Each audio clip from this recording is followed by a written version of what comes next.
Assalamualaikum warahmatullahi wabarakatuh. Alhamdulillahirrahmanirrahim. Anak-anak sekalian, hari ini ketemu lagi dengan saya Ustadz Asyid di pelajaran IPS. Materi IPS itu kerjasama antara Ustadz Asyid dengan Ustadzah Wiwit. Baik itu berlaku di kelas 5A, B, C, D, dan E. Nah sekalian, hari ini materi kita tentang tokoh-tokoh pejuang pada masa kolonial Belanda. Dan kemudian bangsa Belanda, rakyat Nusantara ketika itu tidak tinggal diam. Pada waktu itu rakyat Nusantara senantiasa melawan penjajah. Yang menjadi pertanyaan adalah, mengapa pada waktu itu rakyat Nusantara mudah dikalahkan oleh penjajah? Jawabannya adalah, yang pertama, pada waktu itu belum ada rasa nasionalisme, rasa cinta tanah air belum ada. Sehingga perjuangan rakyat Nusantara ketika itu bersifat kedaerahan. Yang berikutnya adalah, pada waktu itu tidak ada rasa persatuan dan kesatuan antara rakyat yang ada di Nusantara ini, sehingga mudah sekali diadu domba oleh penjajah. Yang ketiga, rakyat Nusantara ketika itu masih memiliki senjata tradisional, sedangkan bangsa penjajah sudah memiliki senjata modern. Rakyat Nusantara ketika itu memakai rencong, memakai keris, memakai tombak, memakai panah. Sedangkan penjajah ketika itu sudah menggunakan alat modern berupa senapan laras pendek, senapan laras panjang, atau bahkan sudah menggunakan meriam. Faktor berikutnya atau yang keempat yang menyebabkan Nusantara mudah jatuh di tangan para penjajah adalah tidak adanya tokoh nasional, tidak adanya tokoh yang bisa dianut oleh rakyat yang ada di Nusantara ketika itu. Seperti alasan yang tadi itu saya sampaikan, bahwasanya tidak ada rasa persatuan kesatuan itu karena memang tidak ada pemimpin ketika itu. Yang berikutnya adalah rakyat Nusantara ketika itu memang sedikit keterbelakang dalam bidang ilmu pengetahuan. Beda dengan penjajah Belanda, Inggris, Spanyol, ataupun Portugis yang memiliki kemampuan pengetahuan tinggi. Maka dari itu anak-anak sekalian, di masa sekarang ini jaga selalu persatuan dan kesatuan. Tingkatkan terus ilmu pengetahuan kalian. Kejayaan bangsa dan negara Indonesia ada di tangan kamu semua. Berikutnya kita akan masuk ke sebuah materi tentang tokoh-tokoh pejuang yang melawan penjajah ketika itu. Perlawanan rakyat terhadap penjajah itu dari Sabang sampai Merauke sudah ada. Yang pertama dari Aceh. Di Aceh itu Belanda benar-benar mengalami kekalahan fatal ketika itu, tidak bisa mengalahkan. Karena Belanda tidak bisa mengalahkan perlawanan rakyat Aceh ketika itu, Belanda memiliki strategi, yaitu mengutus satu orang yang bernama Snok Horgonya. Dia disekolahkan di Saudi Arabia.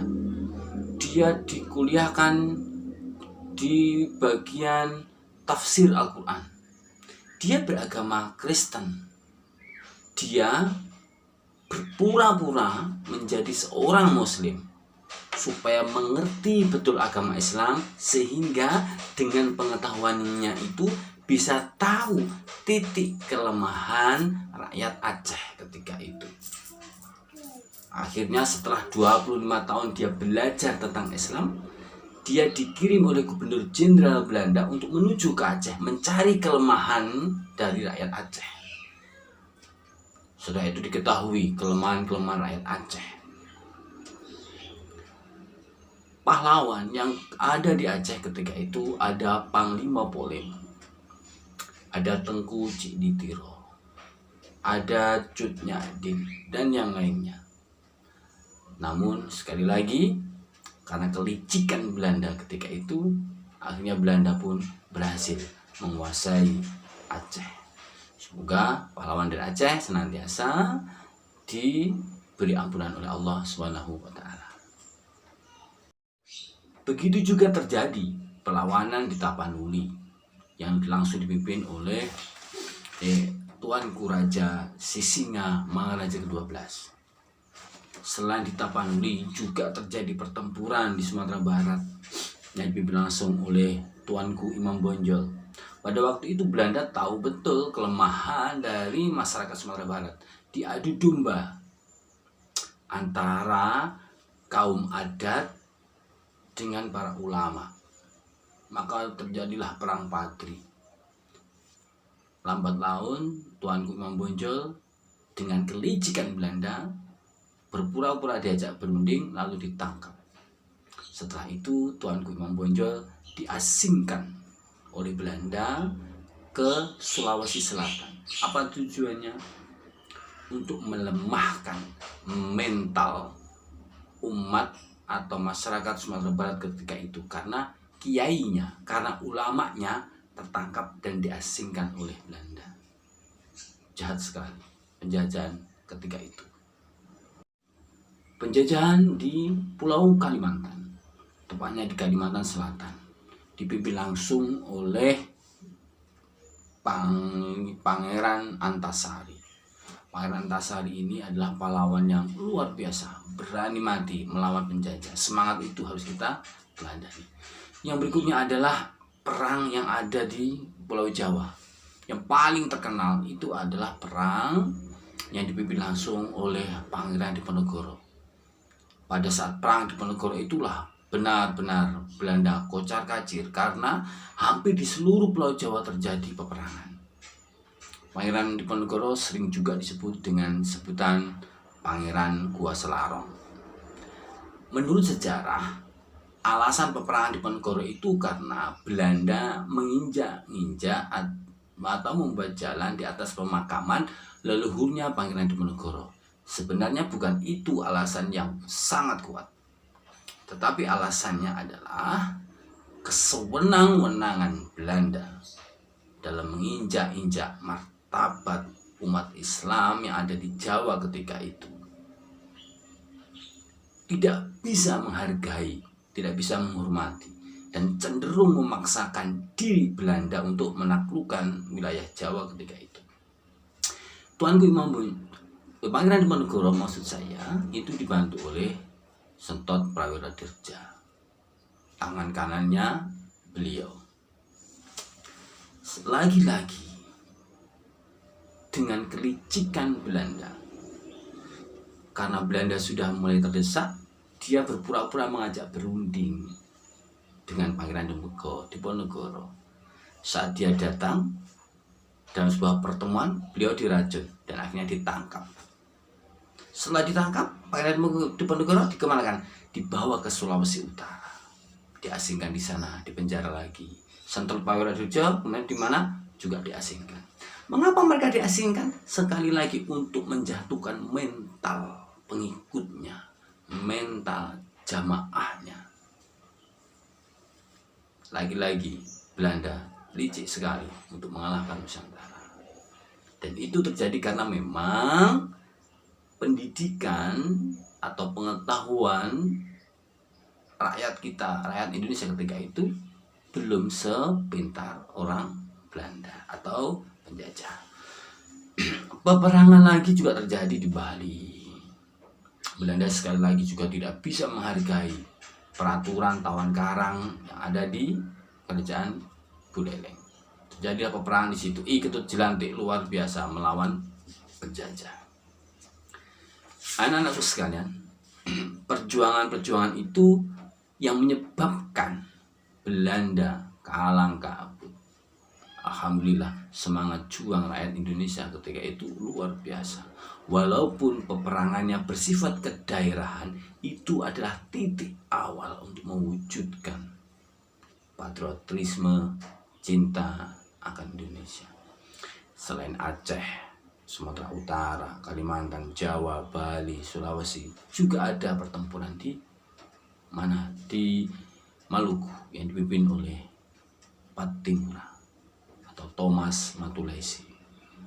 Itulah anak sekalian, beberapa pahlawan pejuang yang melawan penjajah. Anak sekalian, tadi Ustaz sudah menjelaskan bahwasanya sifat perlawanan itu masih bersifat kedaerahan.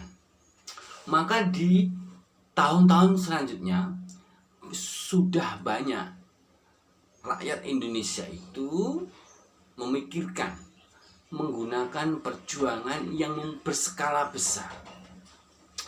Itu nanti ditandai dengan para anak-anak Indonesia terpelajar yang sudah mengenyam pendidikan di Stovia ketika itu, atau bahkan sudah berada di Leiden, Belanda, dan berada di negara lain, itu sadar akan rasa nasionalisme, rasa persatuan dan kesatuan. Mereka sudah mulai berpikir untuk itu.